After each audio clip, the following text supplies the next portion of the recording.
Días atrás, el dueño del boliche Tres Perros fue condenado a prisión por discriminación, ya que en mayo de 2011 habían echado de su local al activista gay Fernando Frontán, aduciendo que portaba una caravana. La jueza de la causa, Gabriela Merialdo, aseguró que se obligó a Frontán a abandonar el local comercial donde estaba invitado a festejar un cumpleaños, aunque en el lugar había otras personas de ambos sexos con caravanas y ninguna fue expulsada. A fines de 2011, el integrante de la Institución Nacional de Derechos Humanos, Juan Faropa, declaró que la mayoría de las denuncias recibidas por el organismo eran por distintos temas de discriminación, sean de piel, orientación sexual o condición social. Hoy, en la mañana, recibimos a Mariana González Guyer, también integrante de la Institución Nacional de Derechos Humanos, para ver si en estos 2 años cambió en algo la situación.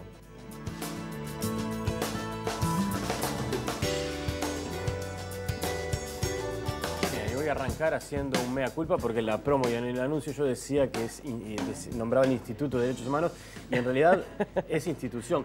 ¿Por qué le dieron esa vuelta con el nombre? ¿A quién hay que echarle la culpa? Porque nos suena a todos a instituto, ¿no? Mira, el error que haces tú de decirnos instituto es absolutamente habitual. Y bueno, el nombre viene de la ley y que es Institución Nacional de Derechos Humanos y Defensoría del Pueblo. Claro. Es un nombre particularmente complicado sí. Y largo. Y que aparte, digamos, el radical ese de Defensoría del Pueblo ya ha quedado de lado, ya ni lo citamos. Y sin embargo es una función muy importante nuestra que tiene que ver con la posibilidad de recepcionar denuncias de personas que sienten que por diferentes motivos sus derechos han sido vulnerados. Y entonces es una de las funciones importantes que llevamos adelante como institución.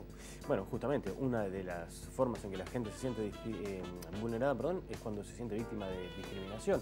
¿Cómo se ve desde la institución esto que sucedió con el dueño de un boliche? Yo capaz que estoy muy mal informado, pero creo que debe ser la primera vez o de las primeras veces que se procesa a alguien por un delito así, ¿no? Por lo que leí, efectivamente es la primera vez que se procesa a alguien por un delito de este tipo. Y sin embargo nosotros ya habíamos tenido algunas denuncias referentes a bares y expresiones de discriminación por raza. Una chica negra que le pidieron que se retirara del local. Bueno, el caso de Frontán ahora. Había habido otro hace unos años, ¿no? Sí. También otro bar que había habido también discriminación por orientación sexual, que le habían pedido que se retirara. Lo que comentábamos un poco antes, ¿no? En el Uruguay tenemos en muchos aspectos una legislación muy de avanzada. Tenemos matrimonio igualitario, tenemos la ley que permite el cambio de nombre y que el registral, en todo lo que refiere a orientación sexual e identidad sexual, pero sin embargo esas leyes todavía nos cuesta hacerlas carne, nos cuesta aplicarla. Hay una cultura en nosotros, hay una cultura en las instituciones. Nosotros hemos recibido diferentes denuncias que tienen que ver con discriminación en el trabajo, por ejemplo, o acoso laboral, que tienen que ver con elementos de discriminación por orientación sexual, por raza, por discapacidad, por edad. El hecho de que los uruguayos somos los más buenos, los más solidarios y los que aceptamos más al diferente, en realidad es una cosa que nos encanta decir y nos encanta que nos lo digan, pero en la práctica no somos tan así. En la práctica nos cuesta mucho, digo. Y en este sentido hemos avanzado también porque, por ejemplo, hasta hace unos años uno podía percibir diferentes formas de racismo y de discriminación racial en el Uruguay, pero era muy difícil probarlo. Hoy, por ejemplo, tenemos ya hace varios años datos que nos muestran que la población afro en nuestro país está en los sectores más pobres, que las mujeres afro, un enorme porcentaje de ellas trabajan en el servicio doméstico, que es un sector particularmente vulnerable, mal pago, con un trabajo que en realidad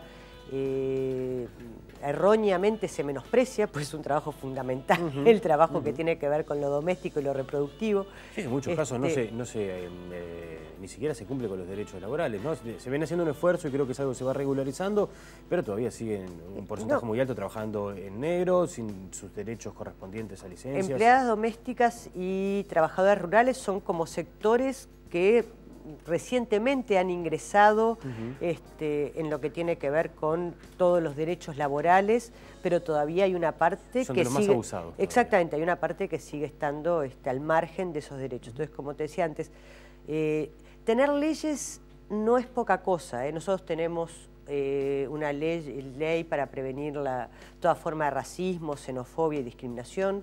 Tenemos una ley para que protege y de alguna manera ampara todas las personas que sufren diferentes formas de discapacidad. Está regulado que el Estado, por ejemplo, tiene que tener una cuota de personas discapacitadas. Tenemos la ley de matrimonio igualitario, pero sin embargo todavía nos cuesta que esas leyes se conozcan, se difundan, que la gente además se apropie de ellas, las exija, y bueno, y que efectivamente podamos vivir en una sociedad que sea menos discriminadora de lo que es hoy en día. Hoy en día somos una sociedad que discrimina por raza, por orientación sexual, por edad. Sí. Los jóvenes, y si son pobres, muchas veces son vistos con mucha desconfianza también. Sí, básicamente son considerados delincuentes, ¿no? Joven y pobre es sinónimo de delincuente. Y ahí salen esas burradas que uno escucha de a las madres de tales barrios habría que ligarles las trompas y los padres tendrían que estar todos presos. Pues se escuchan cosas muy terribles que de alguna manera muestran que todavía en nuestra sociedad tenemos incorporados elementos muy fuertes de discriminación y de no aceptar al otro y a otros colectivos que presentan atributos. Hay una noción que es que la diferencia se transforma en desigualdad. Sí. O sea, la diferencia, todos somos diferentes, por suerte. Sí, sí, sí. Pero hay algunos, somos únicos y irrepetibles y eso es una maravilla de los seres humanos. Pero hay algunos colectivos que esos atributos que tienen, que los hacen diferentes, los transforman en desiguales. O sea, no tienen el acceso a los mismos derechos y a las mismas oportunidades que otros sectores de la población. Claro, porque los que vivimos en determinados barrios y estamos en determinados estamentos de toma de decisión o somos empresarios o esto, somos los que definimos que vengan a trabajar con nosotros o a vivir cerca nuestro, nuestros iguales, y no aquel que es distinto. Y ya que es distinto, le puedo echar las culpas de todo lo malo que pase. También, y a ver, le puedo echar las culpas de todo lo malo que pase en muchos casos, y en otros casos no le doy las mismas oportunidades o creo que no está capacitado para desarrollar determinadas funciones, que es lo que nos pasa con la población que sufre diferentes tipos de discapacidades. O sea, porque en realidad eso hay una cosa interesante ahí que lo hablábamos antes de empezar la nota, ¿no? Habitualmente lo que teníamos como conceptos más asociados a discriminación tenían que ver con el color de la piel y tenían que ver con orientación sexual. Y ahí nos quedamos y decimos, bueno, estas son las cosas que tenemos que cambiar. Pero resulta que, por ejemplo, si hay una persona que tiene una discapacidad física, también se discrimina. Si tiene, me contabas un dato de un boliche en Piriápolis o Punta del Este, me dijiste, sí, de un chico que no lo dejaban entrar. Por los championes que tenía puesto, porque eran championes que se identificaban como championes que usaban los planchas. Este chico tenía además problema de columna, por lo cual usaba ese tipo de calzado y no podía usar otro y no podía entrar en un boliche en Piriápolis en el verano. Entonces, y eso es flagrante, la vestimenta, el tipo de vestimenta también se identifica y claro, puede ser que lleve a la discriminación. No, y aunque sea en un caso como ese, que en realidad la vestimenta, en este caso para championes, tenía que ver, era como un remedio, digamos, era como un medicamento. Era por un tema de salud, exactamente, ¿no? Como un arnés o... Entonces, no, tenemos motivos, o sea, de discriminación de los más variados. Y en este caso, además, que hace que nos estés convocando, que es el de Frontán, estamos en conversaciones también con las autoridades de la Intendencia de Montevideo, en definitiva, porque claro, hay una frasecita que es: la casa se reserva el derecho de admisión.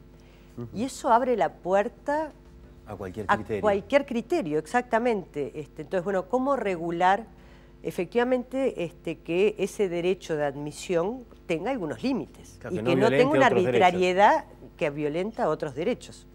¿Cómo se puede, digamos, ¿Es parte de los cometidos de la institución tratar de cambiar esa situación, de ir trabajando junto con el Poder Legislativo, o tiene más que ver con la recepción de denuncias y proceso posterior? No, tenemos también la posibilidad de trabajar con el Poder Legislativo. Hay toda una amplia gama de competencias de parte de la institución que tiene que ver con la posibilidad de recomendar al Poder Legislativo, o bien que se adopten nuevas leyes, o bien que se modifiquen leyes que pueden ser violatorias de algunos derechos, bien que se adapten leyes a la normativa internacional de derechos humanos, porque los derechos humanos son derechos muy dinámicos, están en permanente cambio y crecimiento, por suerte. Sí, claro. Y entonces, bueno, también es importante que el Uruguay en su normativa interna se adapte y vaya cumpliendo con los criterios que la normativa internacional va estableciendo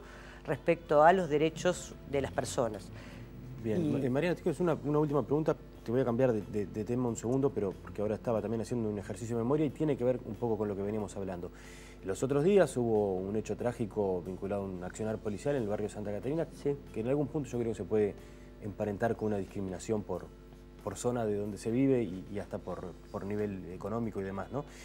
Pero mucha de la gente del barrio acudió a la institución. ¿Eso se está procesando? ¿Qué paso se sigue con un caso así? Eso se está procesando, eso es lo que entra, por ejemplo, vía denuncias. En este caso se presentó una chica con lesiones muy importantes. Sí, circuló una foto en las redes sociales y una nota que hizo con algunos informativos. Exactamente, esa chica se presentó en la institución y en ese caso, por ejemplo, nos pareció que era de una entidad de una gravedad suficiente como para ir directo a presentar la denuncia en el juzgado penal. Ajá.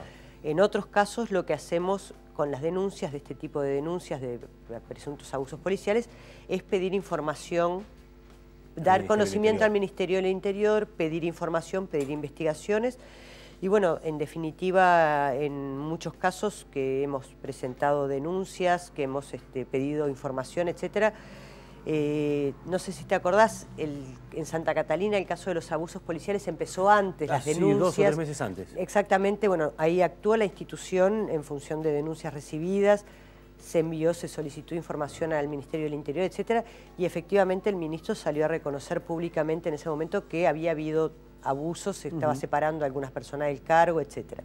En el caso, bueno, ahora con la muerte de Lemos, fue denuncia directamente, no intervino la institución, pero sí está interviniendo en presuntos casos de abuso que se produjeron a partir de esa situación. Muy bien, bueno, ojalá entonces puedan avanzar, porque en definitiva es una tarea fundamental para una sociedad más igualitaria, ¿no? Exactamente. Socióloga Mariana González, integrante de la Institución de Derechos Humanos y Defensoría del Pueblo, dicho así con total corrección. Muchísimas gracias por la visita. No, por favor, gracias a ustedes.